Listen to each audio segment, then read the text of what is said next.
After my brother's business tanked, I showed up at my parents' house for Thanksgiving, only to be stopped cold at the door. My dad stood there, face flushed with anger. "You wouldn't sell your store when your brother needed the money. 465 grand, and you said no. You're not our son anymore." Then came the final blow.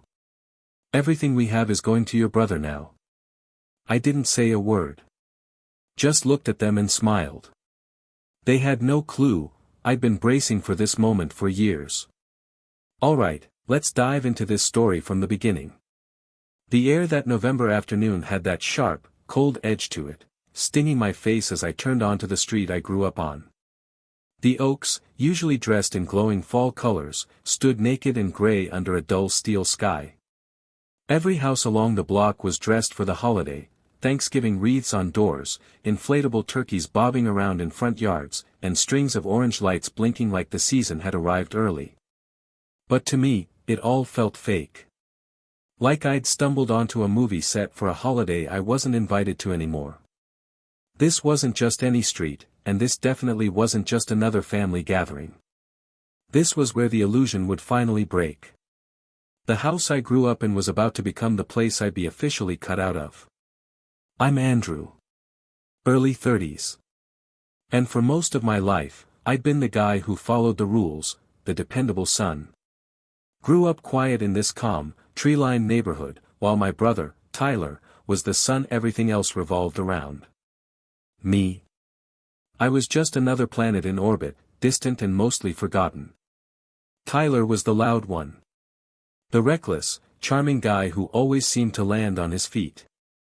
He could talk his way out of anything, smashed windows, missed curfews, flunked tests, and somehow twisted around so you ended up feeling guilty. Meanwhile, I kept to myself. Found comfort in corners, in books, in building little Lego cities that made sense, even when real life didn't. As Tyler filled every room with noise and demands, I did my best to shrink down, take up less space, be the easy one. I figured if I stayed out of the way, handled my responsibilities, didn't make waves, maybe, just maybe, I'd get a sliver of the attention he got without even trying. Our parents encouraged it, whether they realized the damage they were doing or not. Mom, always obsessed with appearances and what the neighbors might think, threw herself into Tyler like her life depended on it. A sloppy sketch he made. She'd frame it like it belonged in a gallery. A mild inconvenience he faced. Suddenly, it was a crisis that required the whole family to drop everything. She'd clean up his messes, rewrite his stories, celebrate the smallest, shallowest wins, like getting a C+ on a test he barely studied for, or sweet-talking a grumpy uncle, like they were major accomplishments. Dad was a different story. Tough guy when it came to fixing stuff around the house, watching the budget, grumbling about politics. But when it came to Tyler, he melted. "He's just spirited," he'd say with a chuckle, right after Tyler pulled some selfish stunt.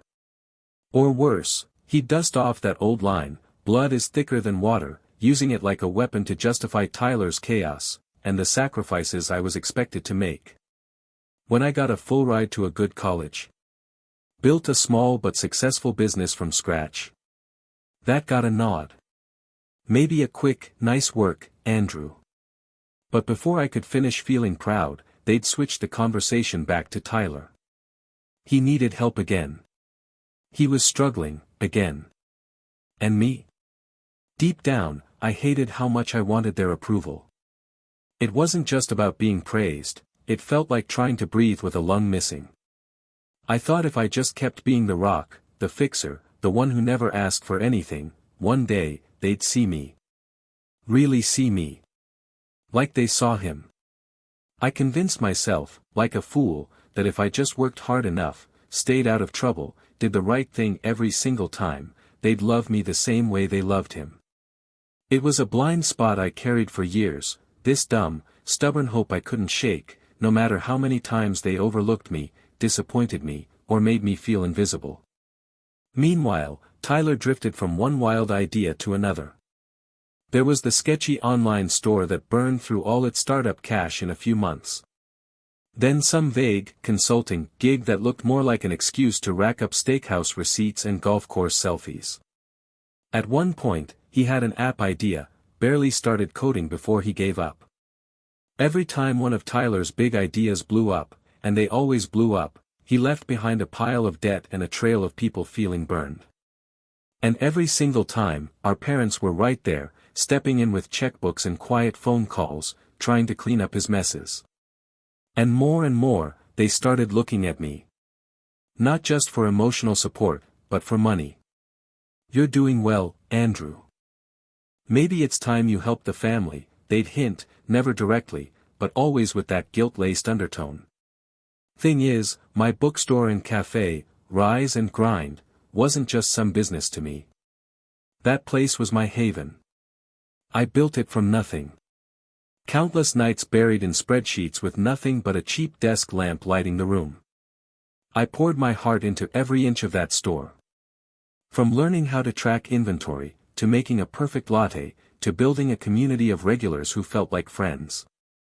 I didn't just invest my money. I invested myself. I took out loans. I learned every part of the business. It was mine. Purely mine. My freedom. My hard-earned proof that I could stand on my own. But to my parents? They didn't see all that. They saw it as an asset. Something with a dollar sign on it. A resource they could tap into. A golden goose. Then, a few months back, Tyler came up with his most ridiculous scheme yet. Something to do with a tech startup in the sustainable fashion space. Honestly, it sounded like nonsense, a mess of buzzwords and overhyped ideas that barely held together.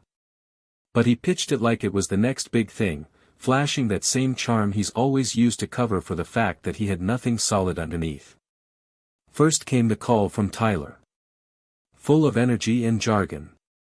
Said he needed a big chunk of cash to bridge a gap before a supposed investor wired funds.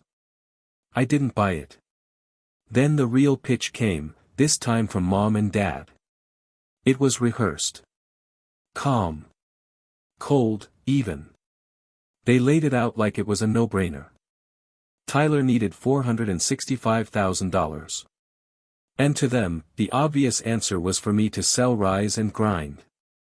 "It's just money," Mom said, like she was asking me to loan someone a lawnmower. She said it with that sweet, practiced tone, completely blind to what the place actually meant to me. "This is for the good of the family," Dad added, low and serious like he was reading from some ancient rulebook. "Tyler's future is unlimited, son. Helping him is a small price to pay." Then came the line that hit like a gut punch, "This is a test of your loyalty. If you do this, you'll be taken care of. You'll still have your place in this family. But if I didn't? Well, Andrew, you have to understand, assets have to go where they'll do the most good. For the future. For the family name." It was the clearest threat they'd ever made. The clearest warning I'd ever heard. They'd danced around it before, talked about fairness, about rewarding loyalty, but now it was unmistakable: give up everything, or be cut out. I remember sitting upstairs in my apartment above the shop, phone pressed to my ear, the smell of old books and fresh coffee drifting up from below. It used to comfort me. But right then, it felt distant. Foreign. My stomach twisted. My pulse was pounding. It wasn't even about the money. Or the building. It was the nerve of it, the arrogance of asking me to tear down the one good thing I had, just so Tyler could try and fail again. Like my life didn't matter. Like all my work meant nothing. Part of me, some old, broken part, still wanted to give in. Still wanted to prove I was good enough. Still wanted their love. But something else had started growing inside me. Something sharper. Stronger. Anger. Clarity. That night, something shifted. That last shred of childish hope I'd clung to for so long. It finally snapped. I knew then, really knew, that I'd never earn their approval unless I sacrificed myself for Tyler. That was the only version of love they knew how to give. My hand trembled. My voice cracked. But when I finally spoke, the word came out steady and strong. No. Silence. Then, boom. They lost it. Yelling. Accusing. Like I'd betrayed them. Like I was the one being cruel. They threw every insult they could think of at me. Called me selfish. Greedy. Heartless. Said I didn't understand what family really meant. Then Dad, with that cold, final voice I'll never forget, said, "You made your decision, Andrew. Don't expect anything from us. Ever again." Click. That night, I couldn't sleep. I wandered through my quiet store, running my fingers along the bookshelves, brushing the edge of the cafe counter. Everything felt sacred. Like it was humming with the hours, the sweat, the pride I'd poured into it. And they wanted me to sell it all. Like it was nothing more than a pile of bricks with a price tag. All of this, everything they tried to take from me, was so Tyler could chase another illusion of success. That rejection, the cold way they shut me out, it settled deep in my chest. Not like a sharp pain, but more like a dull, constant throb just beneath my ribs. That kind of hurt you carry without even realizing until it stops you mid-breath. But under the ache, something else was forming, something harder. I wasn't just wounded anymore. I was angry, sure. But more than that. I was finally seeing things clearly. Their love had never been without strings. It came with conditions, price tags, expectations I could never afford to meet. It was a deal I wasn't willing to make anymore. And that's when I started preparing. Not for revenge, not really. At least, not at the start. It came from something colder, sharper, survival. I had to protect myself. They didn't just threaten to cut me off emotionally. They went after my future, my business, my stability, all because I wouldn't blindly hand over my life's work to support a brother I was starting to think was neck-deep in something shady. Possibly even criminal. And if they could drop me so easily over that? What else were they capable of? What if one of Tyler's sketchy ventures blew up and somehow dragged me down too, just because I'd done him a small favor in the past without knowing what I was involved in? What if they tried to come after my assets later, claim something that wasn't theirs? I didn't wait. The next morning, I made a call.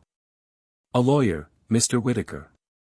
He worked out of a quiet office downtown. The place smelled like old books and lemon polish. He had this calm presence about him, eyes that looked like they'd seen 1,000 family dramas and didn't scare easily. He didn't interrupt once while I laid it all out. Years of favoritism. Tyler's endless cycle of failure. The pressure to sell my store. The veiled threats about the will. When I finally stopped talking, Mr. Whitaker gave a slow nod. "Start documenting everything," he said in that gravelly, level tone of his. "Save every email, every text. Record calls if you can. Anything that shows intent, pressure, or patterns, yours or your brother's." That just in case quickly turned into an obsession. I started digging. And the deeper I went, the more twisted things looked. Tyler's business wasn't just failing. It stank. Forums where small investors shared stories had red flags all over the place, talk of late payments, no updates, weird excuses, no transparency. Then, something unexpected happened. A man named Mr. Langford reached out after seeing a vague post I'd made on a niche finance forum, just asking if anyone knew more about Tyler's company. We met up in a little coffee shop, someplace neutral. While folks clinked mugs and chatted around us, he sat across from me, hunched and quiet, telling a story I won't forget. He'd invested his retirement savings into Tyler's venture. Gone. All of it. He pulled out papers, statements that didn't add up, contracts full of contradictions. The way he spoke, the way his hands trembled, it wasn't just regret. It was heartbreak. Betrayal. It didn't feel like your usual failed startup. It felt engineered to fail. Built to mislead. Everything about it screamed deception. We didn't say the word at first. But it hung in the air like smoke. And then he whispered it. Ponzi. That was the moment I stopped hoping I was wrong. Tyler wasn't just reckless. He was running a con. And my parents? They were either blind to it, or worse, actively helping cover it up by trying to siphon off my success to prop up his lies. Hearing it from Mr. Langford, someone with no axe to grind, just a man who got screwed, it locked something into place for me. All the puzzle pieces finally fit. He gave credibility to what I feared deep down but hadn't dared say out loud. After that, I took Mr. Whitaker's advice seriously. I started recording every single conversation. At first, it felt wrong. Like I was spying on people I'd loved my whole life. That soft beep of the recorder at the start of a call sounded like a betrayal in itself. But then came the texts. You know Tyler's depression is your fault, because you didn't help him. If his business tanks, if his name gets dragged through the mud, it's your conscience, Andrew. Then came the little reminders, we're revisiting the will. Tyler's needs have to be considered.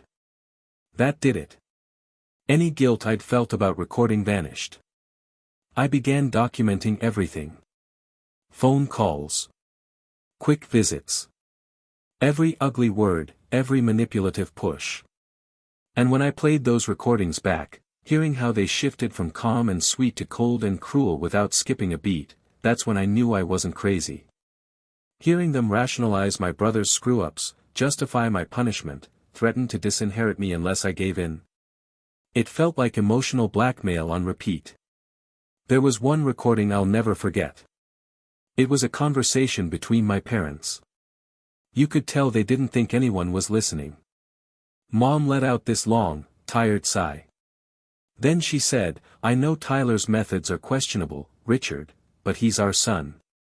We have to protect him. That line stuck in my head like a splinter. Then came my dad's voice, gruff, low, like he was trying to sound in control. Just make sure Andrew doesn't find anything solid. We'll deal with the investors quietly.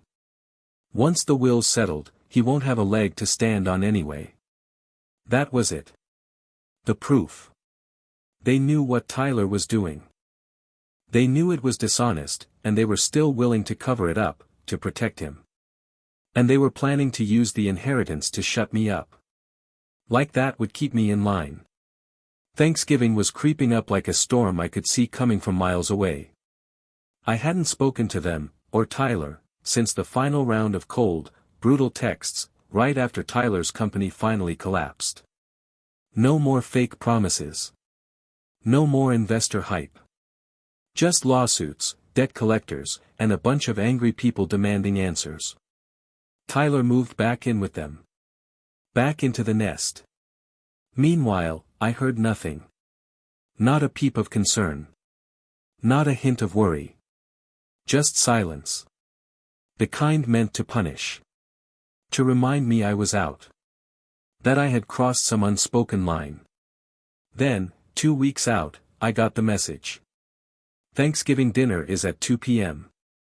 Your father expects you to be here. Be on time. That was it. No, hope you're doing okay. No, we miss you. Just a cold order. Like a boss summoning a failed employee. Part of me felt sick just thinking about showing up, having to sit there with their judgment, Tyler's smug resentment, the whole fake family act over mashed potatoes. But a bigger part of me, the part that had been quietly building strength, that part was ready. I had my armor now, recordings, emails, forum posts, documentation. And people like Mr. Whitaker and Mr. Langford who helped me realize I wasn't losing my mind. I wasn't the problem. I wasn't the villain. This wasn't about mending things. This was about standing my ground. This was the line. And I was ready to draw it so deep they couldn't ignore it even if they tried. I had the date circled in red on my calendar. I stared at it every day, feeling both dread and determination, like I was heading into battle. The drive over was tense. The holiday radio hosts were cracking jokes, Bing Crosby was crooning about white Christmases, and all I could think about was how hard my heart was pounding. My hands were slick on the steering wheel. I ran through every possible version of how the conversation could go, what I'd say, how they'd respond, but deep down, I knew none of it would play out how I imagined. They weren't predictable anymore. As I turned onto their street, a wave of memories hit me. Familiar houses, lawns lined with glowing lights and inflatable turkeys, the smell of smoke from fireplaces. It should have felt like home. Instead, it felt like I was walking into a courtroom. The ache hit me hard, what a family should feel like. Warmth, safety, belonging. But that feeling was gone. Dead.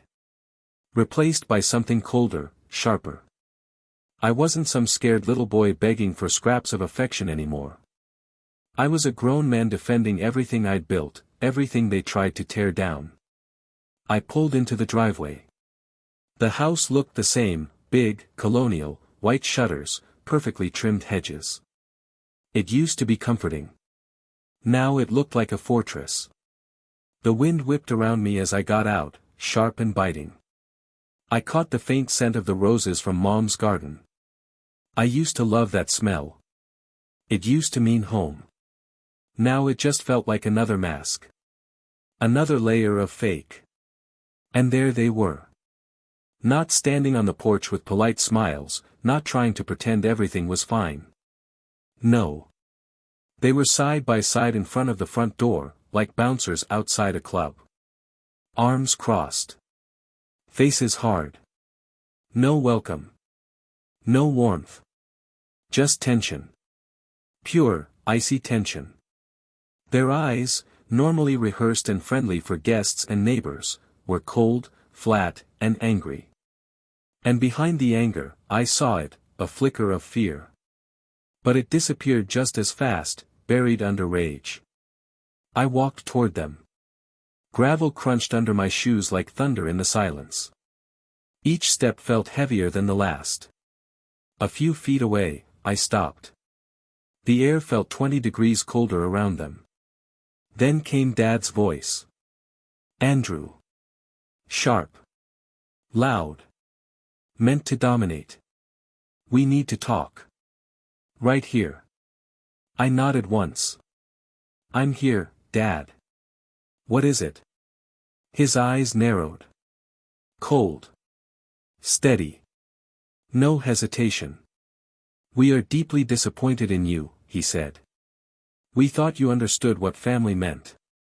We thought you'd do the right thing. He took a step forward. His voice rising, each word landing like a slap. You chose money over your brother.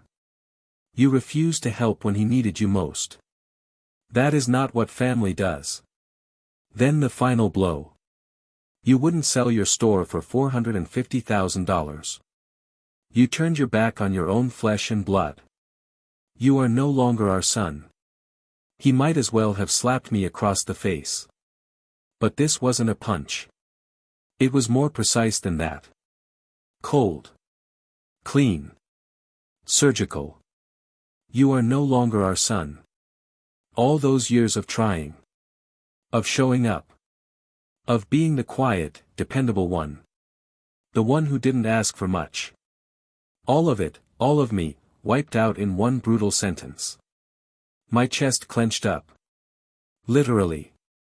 Like someone wrapped a steel band around my ribs and kept tightening. I couldn't breathe. The pain wasn't just emotional. It was physical. Deep. Twisting. This was it. The final verdict. Not enough. Never enough. And now, officially, cast out. For a second, everything around me blurred. The houses. The decorations. The happy music playing in someone's yard. None of it mattered. Because in that moment, I was no longer a part of this family. And I finally saw it for what it really was. A transaction. Conditional. Fake. And I wasn't buying it anymore. I stood there, not saying a word. Just taking it all in. Their final judgment. The weight of it landed on me like a stone slab, crushing, cold, final. Then my mom stepped forward. Her face was stiff, every feature tight with purpose. There was no warmth left, just ice. Her voice matched it, sharp and precise. "Your father's right, Andrew," she said, each word falling like a blow. "This family takes care of its own. Tyler needs everything now. His future comes first. All of our assets are going to him. You'll receive nothing. You made your choice." I just stared at her. At both of them. These were the people who raised me. The ones who were supposed to protect me. To love me no matter what. And here they were, cold, resolved, standing at the front door of the house I grew up in, telling me I was out. That I didn't matter. That I'd been replaced. Everything, the house, the retirement savings, the family legacy, they were giving it all to Tyler. The same Tyler who wasted every opportunity, betrayed everyone who trusted him, and built his life on lies. And they were doing it just because I wouldn't burn my future to save his latest mess. The cruelty of it stunned me. Not dramatic. Just casual. Like they were ordering groceries. And for a moment, I couldn't breathe. I looked at them, really looked. These weren't just my parents. They were people who'd chosen, again and again, to ignore everything I did right and reward everything Tyler did wrong. And now, they were cutting me out because I wouldn't play along. Yeah, the pain was still there. Still raw. Still aching deep in my chest. But something else had started to take its place. Something stronger. Colder. Resolve. They thought they held all the cards. Thought they could shut the door in my face and walk away feeling righteous. They thought I'd break. They had no idea. A small, bitter smile touched my lips. It wasn't happy. Wasn't proud.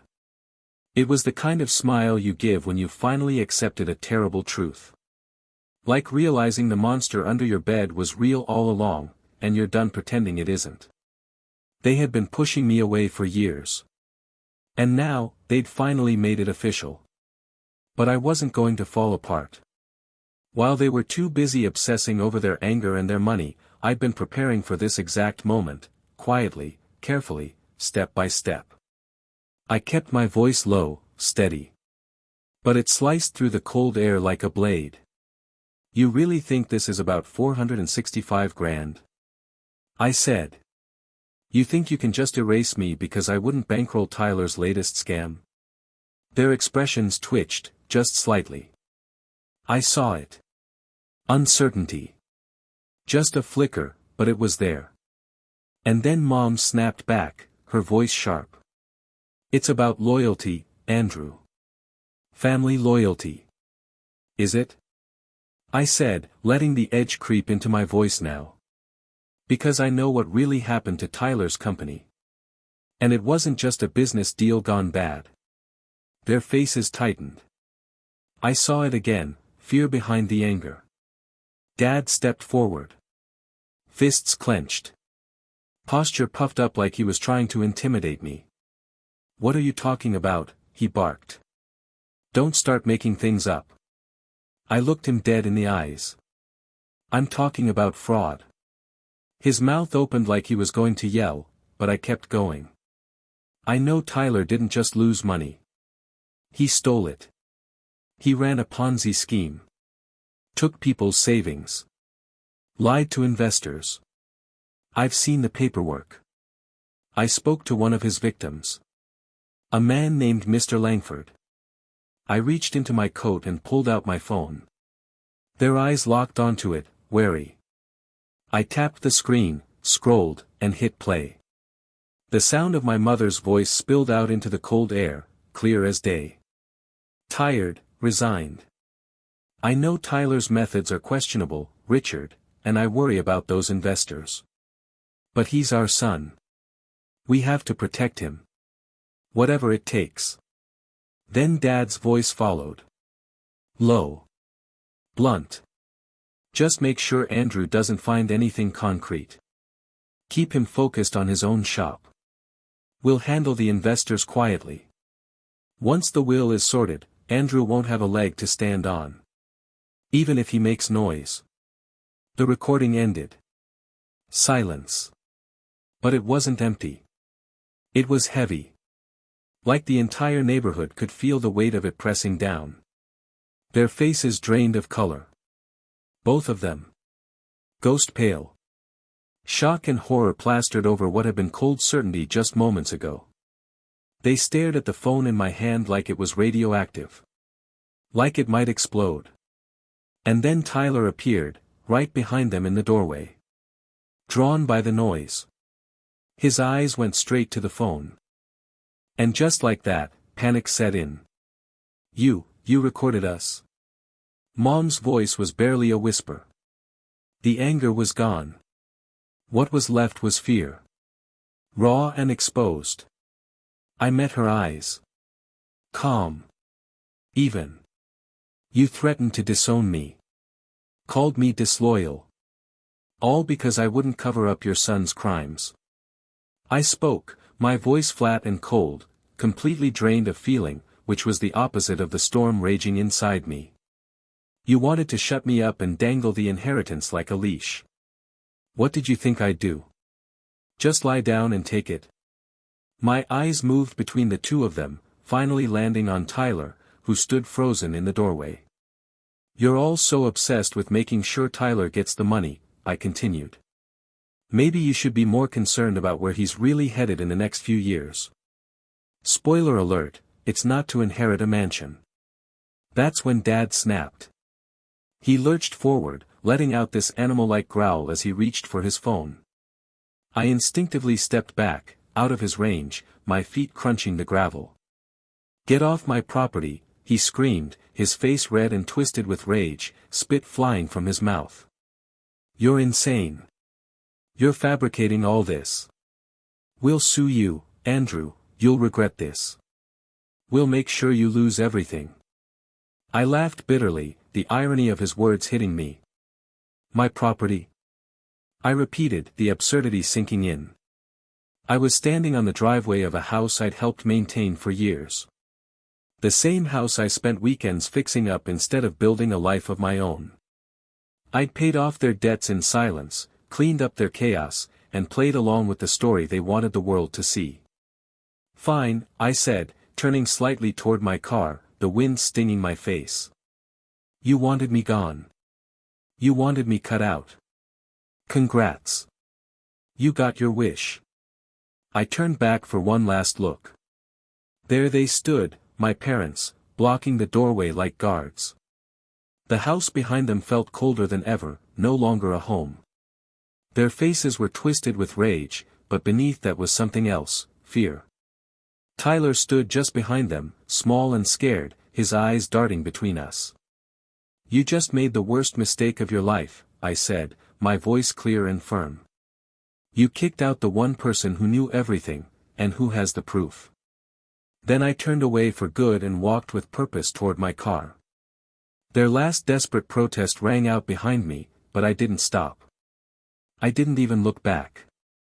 The silence that followed was deafening, not the kind that follows surrender, but the kind that hangs in the air after a bomb goes off. I climbed into the driver's seat, started the engine, and let the familiar hum ground me in reality.